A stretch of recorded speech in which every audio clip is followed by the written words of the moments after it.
Hi, everyone. Welcome to another episode of Data Tech Talk. Today, we have a very special guest all the way from Singapore with us. His name is Saqiful Alam, and he's actually a program manager for trust and safety in TikTok region, TikTok South Asian region.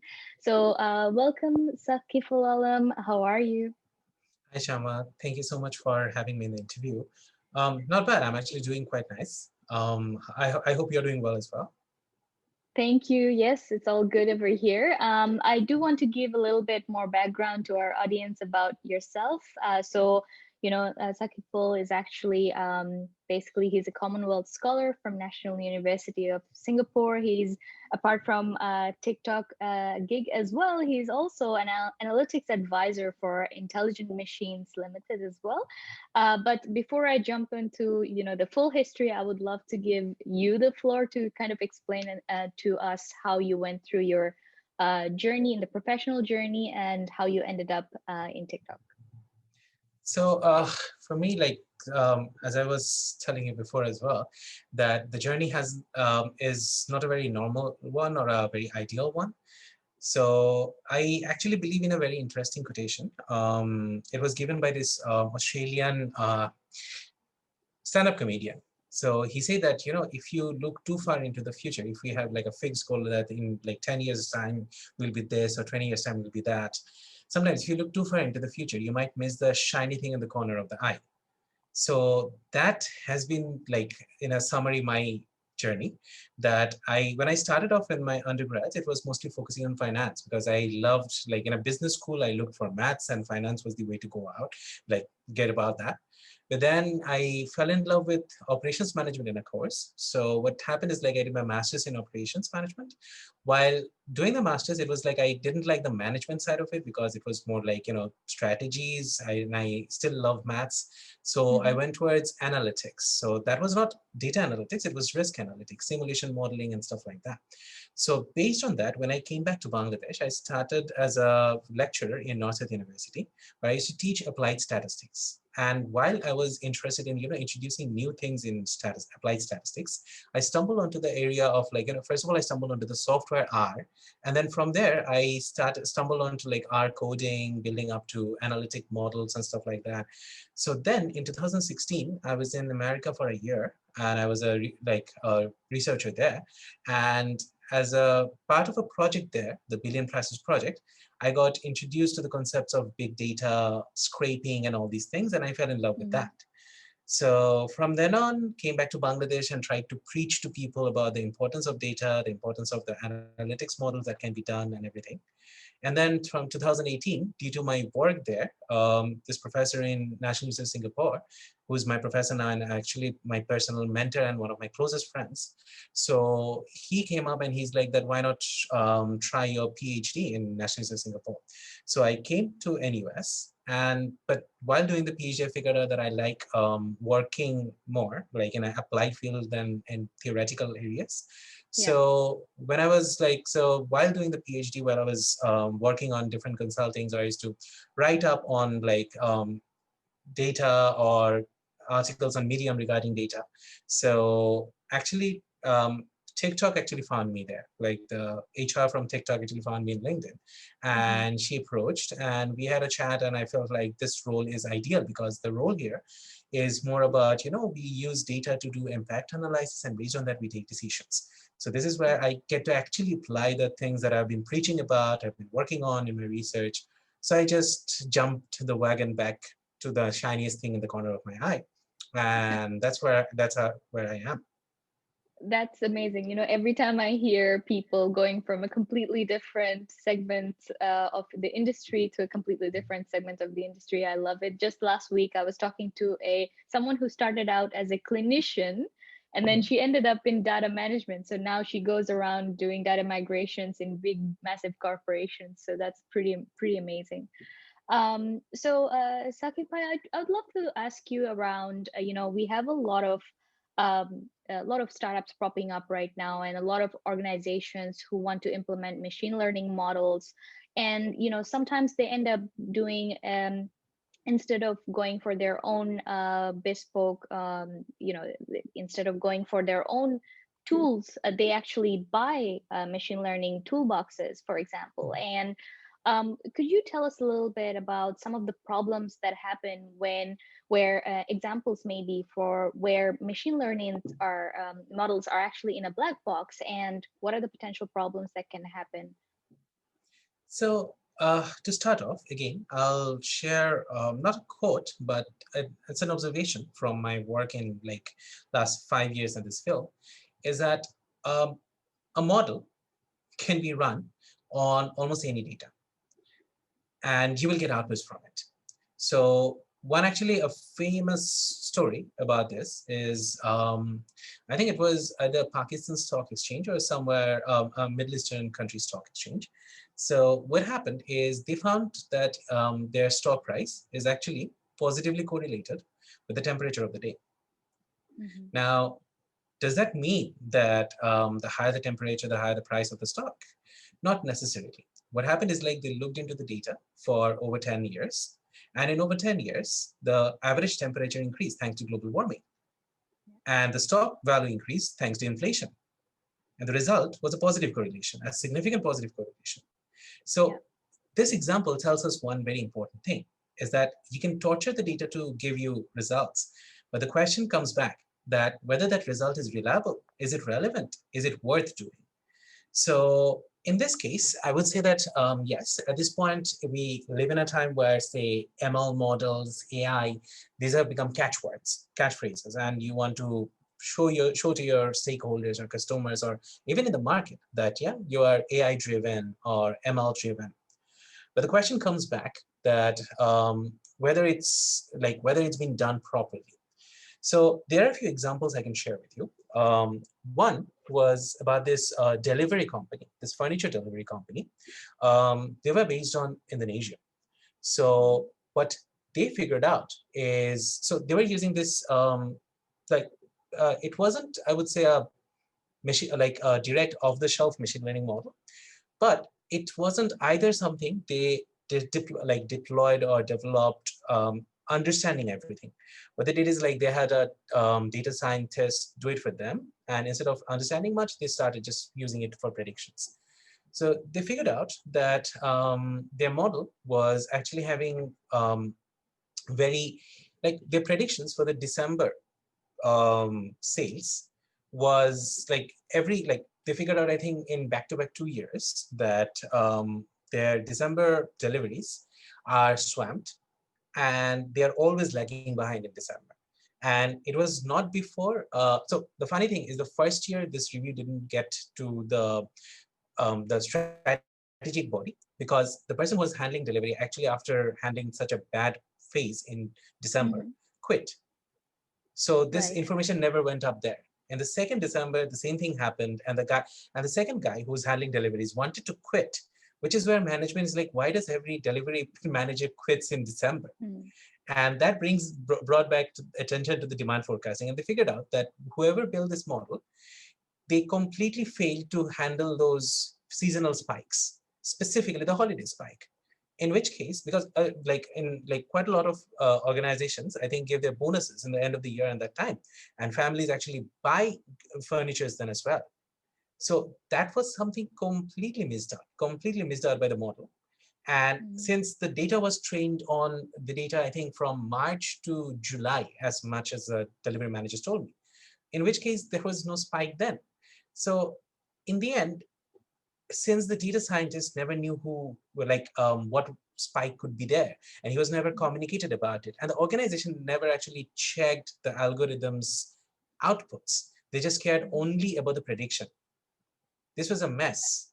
So they later understood where the problem was. Right, right. So So in these sorts of situations, what is the potential solution to these kind of problems? So if you think of solutions, the step one solution actually is, first of all, when companies are looking for like machine learning models, whether they are asking a data scientist to develop it for them, or even like want to build that capacity or buy a model, I would say the first step actually is the most simple step is understand their own data. Mhm.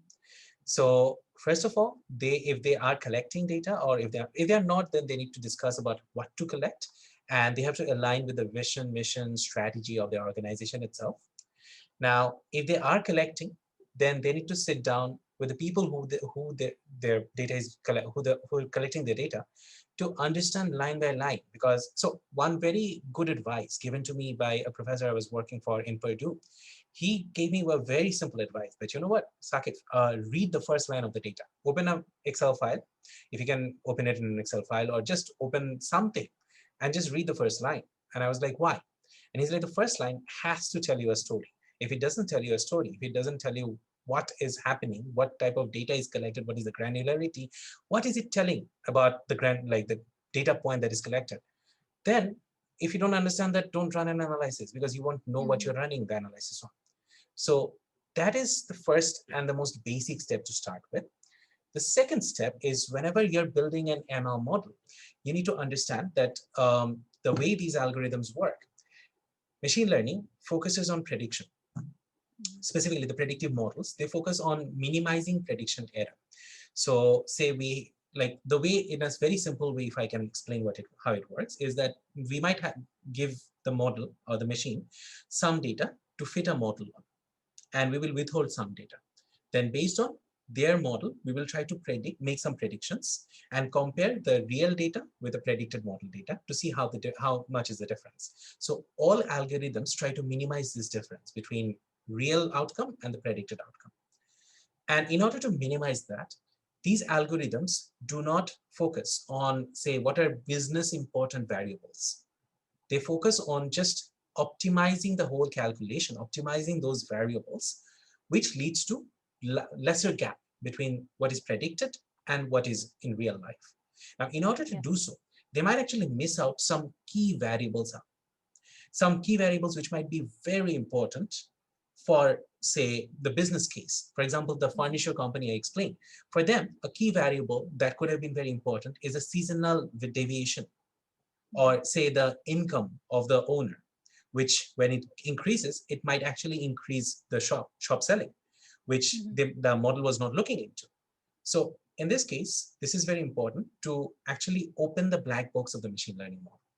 It's because most machine learning models work as a black box, where you get the inputs, they fit the model, they identify the best way to fitting it, and then using the new data, they just start making predictions.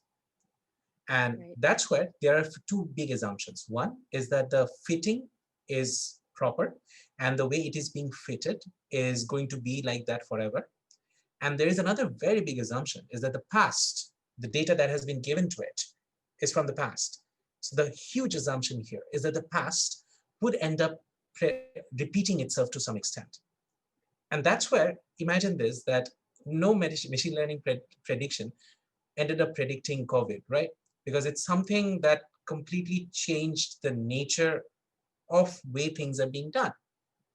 And given the algorithms, I'm not going to blame the algorithms, because the algorithms were not, it's not the way they're designed to predict something like COVID.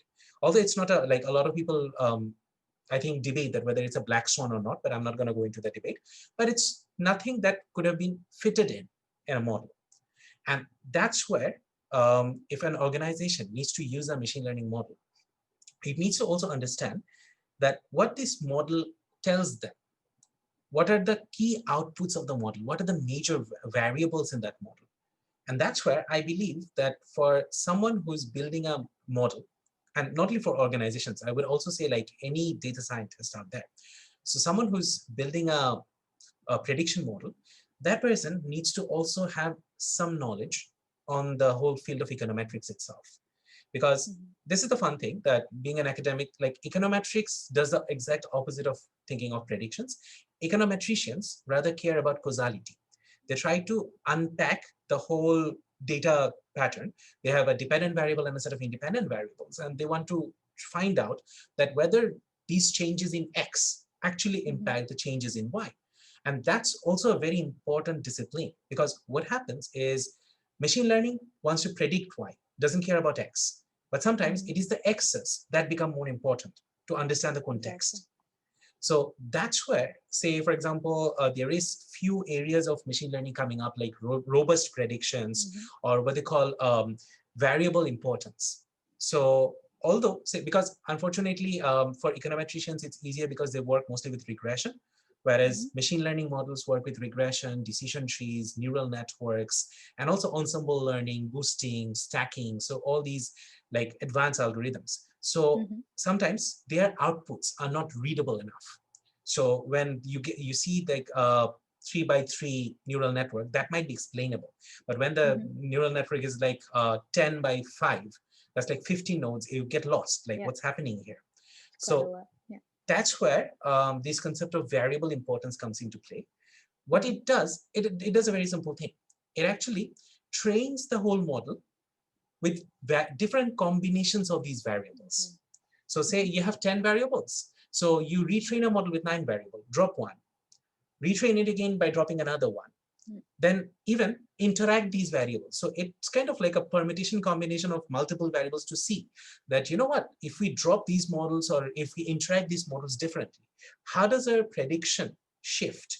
Or how does our overall results shift? Because that gives me an idea that which variables are important, which variables contribute the most. And in that way, we can actually get some idea that, you know what, this is the prediction, and also what variables are contributing to this prediction. Now, that is not the Right. solution, but it is the Mm-hmm. way to the solution, because now if we know, so assume that company that I was talking about, Indonesian company about Mm-hmm. like delivery, right? So assume that if they sat with their model and identify these variables, and if their business managers saw that seasonality was not at all important in that machine learning model, Mm-hmm. that would have been a red flag to start with. Yeah. So Yeah, that's the way absolutely. to go about. Right. Oh, that's a really great example. I'm also wondering, like, with the augmentation of, let's say, new processes, new variables, having more and more of these let's say, automated AI algorithms being part of the ultimate decision-making process that key business stakeholders make. So they're making decisions based on these algorithms. What do you think about the governance of machine learning models? Like, how do industries and organizations solve for making sure that if they have thousands of machine learning models, they put the right people processes in place? If you can tell us a little bit more about So in terms of the governance, few things come into play.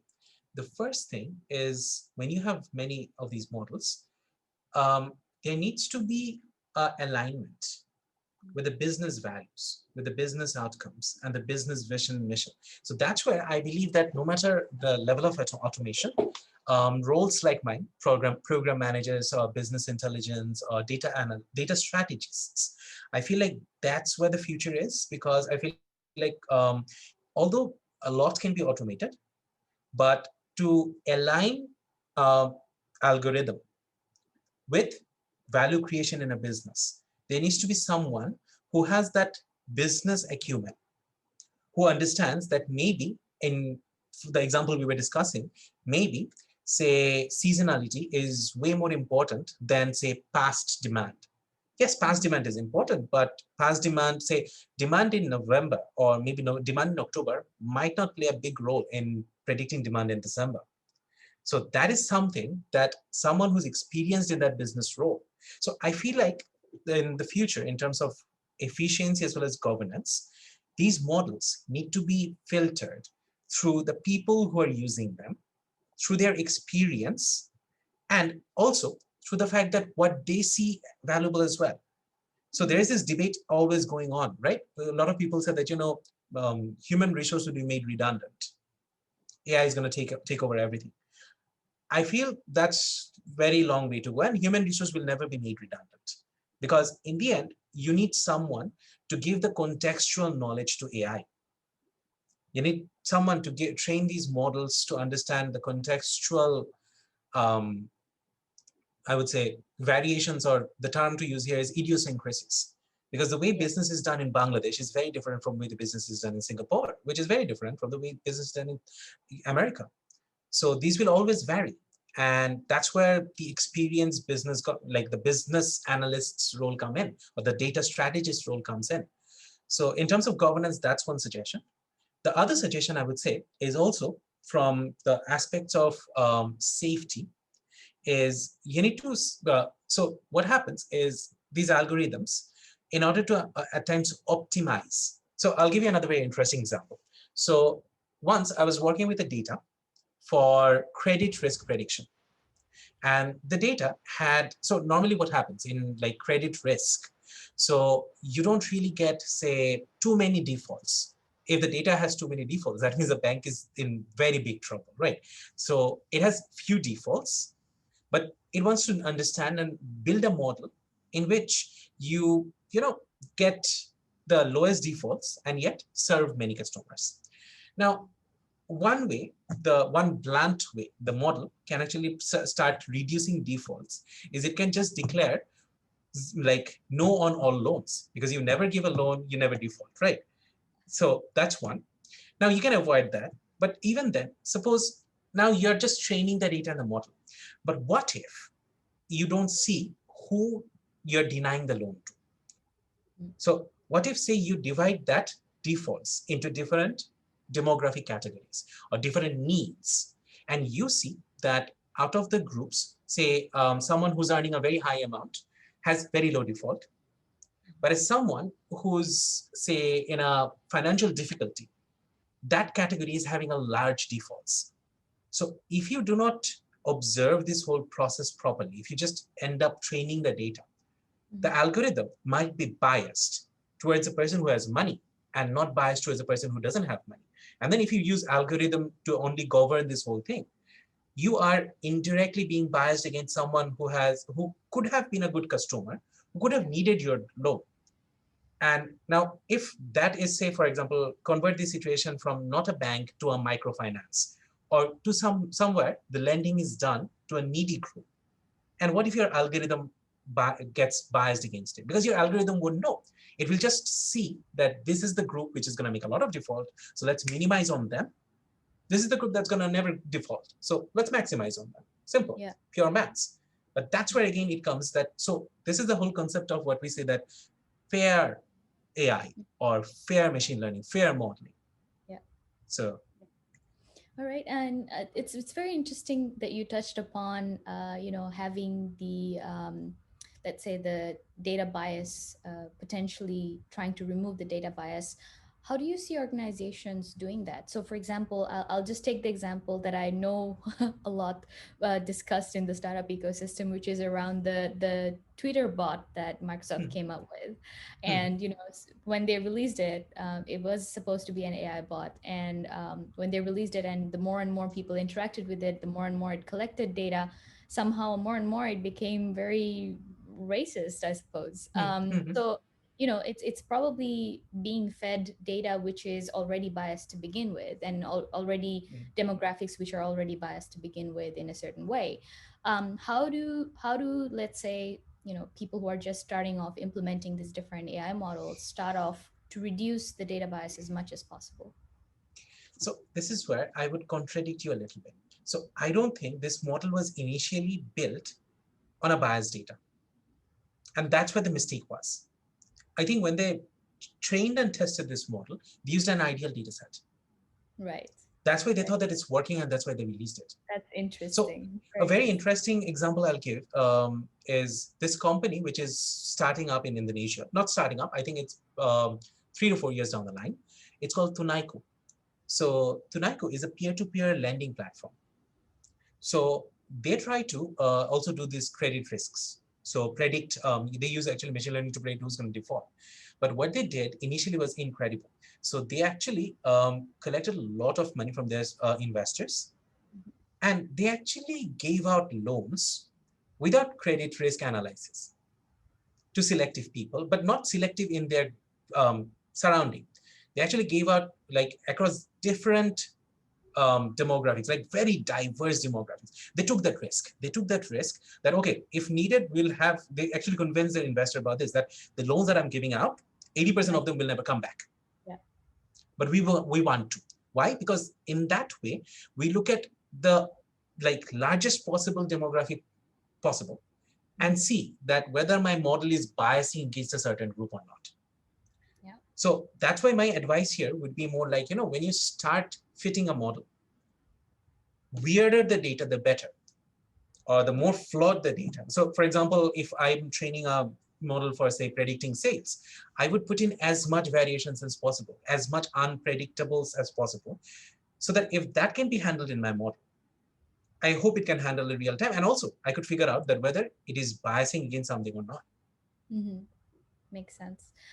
So where do, just taking a little bit of a step back, where do actually business analysts come in the whole process of, understanding the outputs of any machine learning or AI based model? Two places. First of all, in the design side, they need to lead that conversation, because there has been quite a lot of times I've seen organization leads, organization heads, they're like, okay, I see that data is important, build me a model. And that goes to the IT department, and they build a model which ends up not being good enough, because it was like the communication to them was just build me a model. On what? Based on what specializations? Nothing.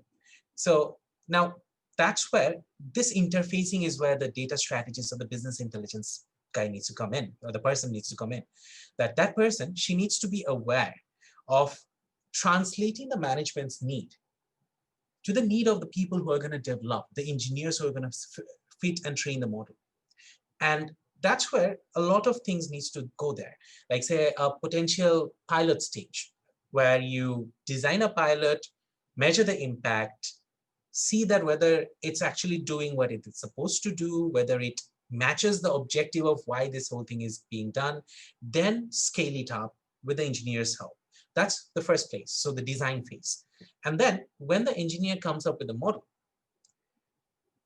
again, the business analyst or the data strategists need to sit with that model and unpack it, step by step to understand why this is happening, why this prediction has not happened.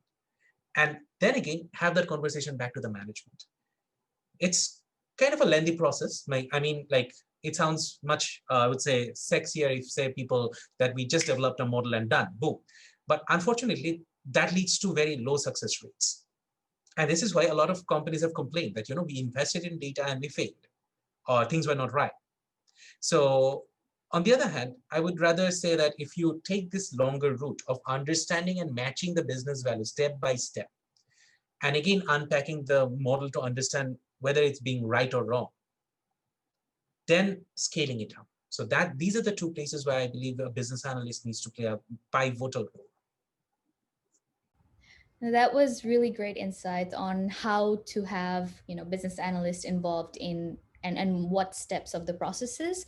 So, I would like to wrap it up, and I would love for you to share a story or a some kind of a memory that you have of any project that you handled related to machine learning or AI algorithms or AI modeling, and how it went out. Maybe a funny story or a weird story that you can share with us. Actually, to think of it, I remember two. I'll start with one first. So this was actually very on like in line with what I was discussing a few minutes back. So what happened is this Australian telco, they came to me and my professor, we were working with some data. So they showed us that they have collected a massive amount of data about their customers. And they were pretty proud about it. And when we saw, it was actually really good. I mean, like I've seen like data prepared, and this is like, I mean, professional level of data preparation, like smooth, very nicely done. But then what happened is they were like the whole presentation was brilliant until the point when they asked, like started saying that what they want from this data, because they came to us to get some models from the data. And so they asked that they want to find out using this data why people are not buying their services. Now, this is where me and my professor both looked like locked eyes, and we kind of like had this wry smile in our face, because we knew that what we're going to say is going to disappoint them very much. So because what they showed us was an incredibly nice, clean, beautifully done customer data. Mm-hmm. But they're trying to find out why people are not buying them. So, I mean, that's not possible using that data, because you need to find out why people are not buying you, because you have the data of people who are buying your products, and that will never tell you why people are not buying your product. Yeah. And so it was like, I felt really bad for the guy when my professor was like that, hi, you have said everything like this, but unfortunately, you haven't collected the data we need to answer your question. The guy was crestfallen, but he recovered and he understood our side of it when he explained him. And then they actually went on collecting, which actually highlights the thing that sometimes, so we felt like this company was too proud about, getting, collecting in detail, but never Mhm. thinking what their objective was. So you can Yeah. measure. So there's this famous saying people throw around, right? That anything that can be measured should be measured. I agree. But at the same time, what you're measuring has to make meaning for your objective. Because if you don't, then you can measure everything and you can have a model which is connected to the temperature, but it's not going to help. So Absolutely. yeah. Can I also share the other story I wanted Of to course. actually came Yes. to my mind? Yeah. More the So merrier. that was actually something on a more, I would say, on a career advice side of it, Mhm. that because I became a, so I'm a hardcore BB, like my undergrad is in BBA, my master's is in from also business school. So I absolutely don't have a single degree on data, and alhamdulillah, I'm working on data right now. Mhm. So the way I learned was the Google way, they call it. That, try to code a single situation, then not understand anything, then write long mails, like long Google texts, and search in Google, like how to do that. And even like I've learned how to, reframe stuff to Google to find new results to figure out. So something very funny happened regarding this. So I was in Purdue then in 2016, and I was trying to do some web scraping um, from this website from America, Edgar. They collect mutual fund data there. So the whole process was quite challenging. Like say getting one thing done right, then again start with your like hand in your hands, heads trying to figure out, and then asking Google again. So this happened a lot. So after a certain point, what happened is like the screen, like the Google screen, the result screen, actually had a 3D effect. So when I was typing a question, the the place where you write the question goes back in, the results goes back in. So it's like a 3D effect. And there is a message in between that based on your search patterns, I think you qualify for Google's Fuber challenge. So Wow. That's I'm amazing. like, no, for the first thing was not amazing. First thing I felt like damn it, I've been like somehow I've been like someone's like taking my Pulling your privacy hair. off. Like, yeah, someone's hacking me. I got like I almost freaked out. So I actually jumped out from the computer and then used my cell phone to figure out what's a Google Food Bar challenge. And I figured out that right at that point, Google was actually hiring coders. Wow. That's And that's the incredible. Fuber challenge. Because they're like that you have been searching for code so much that we think you're a coder. So we'll actually have you the coder challenge. Now, I actually applied for the challenge, but they have, I think, 10 stages. So I got out after the second because it gets really hard in coding. So, but yeah, so the reason I share this story with a lot of people is because there, like I see a lot of people come to me and ask like, what is an easy way to learn analytics or an easy way to learn data science? The truth is, even I had to go to a level where Google started thinking me that these guys are coder. That's how much queries I ran in Google. I felt Yeah. like maybe one more search and they're gonna say that, dude, you search so much, you start paying for per search now. So that's the answer, that you need to try fail search multiple times to be where you need to be. Yeah, absolutely. With that banger, thank you so much, Saqif, and thank you for being on the show. It's been an incredible talk for us so far, and I personally learned a lot. I don't have an AI machine learning background, so thank you for that. And for those of you who are watching, please subscribe to our channel. This means a lot to us because we bring in new people almost every other week, and we bring in data thought leaders, we bring in AI machine learning thought leaders as well, and this is for the community for this year as well. So please subscribe, and if you want to get in touch with Saqiful Alam, I will definitely link him in my post so you can reach out to him directly. Thank you so much, Saqif, by once more time. Thank you so much, Shama, Yeah, for the time as well. Yeah. thank you. Bye bye. Bye.